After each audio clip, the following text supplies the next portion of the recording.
गरजेचं आहे की मागच्या 5 वर्षातल्या सत्तेत हसन मुश्रीफ साहेब आणि राजेश क्षीरसागर आमच्याबरोबर होतं. परिवहन सभापती कुणाकडे होतं? शिवसेनेकडे होतं. महापौरपद राष्ट्रवादीकडे 2 वर्ष होतं. उपमहापौरपद त्यांच्याकडे होतं. त्यामुळं बोर्ड दाखवताना त्यांनाही मला वाटतं त्यांना टार्गेट करता येत नाही म्हणून मला टार्गेट करत असतं. आणि त्याच्या आधी मला धनंजय माडकांना जरा मागच्या भूतकाळात घेऊन जायचं आहे की मागच्या वेळी ताराराणी आघाडीच्या माध्यमातून आपण एकत्रित होतो. त्यामुळे तुम्ही कुठल्या विषयावर बोलताय याचं पहिलं ज्ञान आत्मसात करा आणि मग टीका करा. कारण की 5 मध्ये देखील सत्तेत असताना तुम्ही होता. 10 मधल्या सत्तेत काँग्रेस आणि राष्ट्रवादी मुश्रीफ साहेब होते. 15 ते 20 मध्ये मुश्रीफ साहेब राजेश क्षीरसागर हे काँग्रेसच्या सत्तेत होते. आणि म्हणून मला वाटते भूतकाळात घेऊन जाण्यापेक्षा वर्तमान काळात तुम्ही काय केलं हे लोकांना सांगा. तुमची माहितीची सत्ता आत्ता आहे. तुम्ही नेमकं काय केलं कोल्हापूरसाठी हा प्रश्न नाही. मला वाटतं ते काय देणार दिली 3 वर्षात कोल्हापूरला त्याचं उत्तर दिलं पाहिजे. काय देणार आहे त्यांच्या हातात नाही.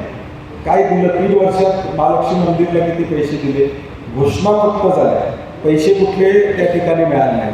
रस्ते चांगले झाले का? 100 कोटीचं निधीचं काय झालं? त्याच्यावर तक्रारी आल्या, त्याच्यात भ्रष्टाचार झाला अशा तक्रारी झालेल्या. रस्त्यावर PI दाखल झाली, त्यानंतर महापालिकेने कारवाई केली. हा कारभाराचं उत्तर प्रदेशाध्यक्षांनी आणि मुख्यमंत्र्यांनी द्यावं अशी आमच्या वाटते. ते काय बोलतात त्यांना लक्षात येत नसेल कदाचित. मला वाटते अशी अवस्था आहे त्यांची. राज्यसभेवरच्या व्यक्तिमत्वानं काय बोलायचं हे थोडं तारतम्य ठेवलं पाहिजे. कोल्हापुरातली जनता ही 3 आणि 4 सीटा काँग्रेसला देणार.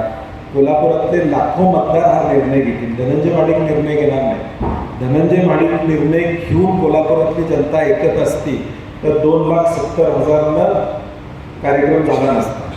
त्यामुळे कोल्हापुरात शहरातली जनता निर्णय घेईल ना की कुणाला बहुमत द्यायचं, काँग्रेसला किती जागा द्यायच्या. एक माणसाच्या बाहेरच्या जिल्ह्यातल्या आलेल्या आणि इथं प्रस्थापित झालेल्या माणसावर हुकमावर हा कोल्हापूर शहर चालणार नाही. हा इनकमिंगचा फटका हा भाजपला त्या ठिकाणी आहे. इनकमिंग मोठ्या प्रमाणात त्यांनी केलं. खोटी आश्वासनं लोकांना दिली, फसवाफसवी केली आणि त्यामुळे आता त्याचा उद्रेक लोकांच्या पुढं होताना त्या ठिकाणी दिसतो.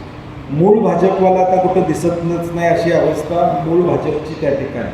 ज्यांनी भाजप म्हणून आमच्या काँग्रेसच्या विरोधात 20-20 वर्षे राबले, 25-25 वर्षे राबले, त्यांनासुद्धा तिकीटं दिलेली नाही.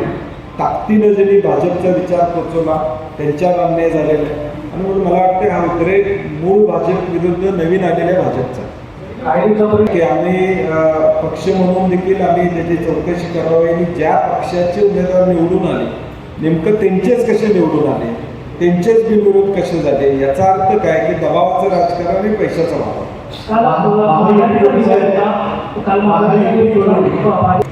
नाही ते रस्त्याबद्दल बोलायची आवश्यकता नाही. ते निवडणुकीच्या मतदानापर्यंत टिकले तरी आमची हरकत नाही. आमच्या शुभेच्छा आहेत. मतदानापर्यंत तरी टिकावत नाही. पैशाचा वारेमाप वापर, प्रशासनाचा दबाव, आरोनी अनेक ठिकाणी चुकीचे घेतलेले निर्णय आणि गैरफायद्यातून या महायुतीचेच कसे बिनविरोध होतात, महायुतीचेच उमेदवार कसे बिनविरोध होतात, बाकी कुठल्या पक्षाचे का होत नाही.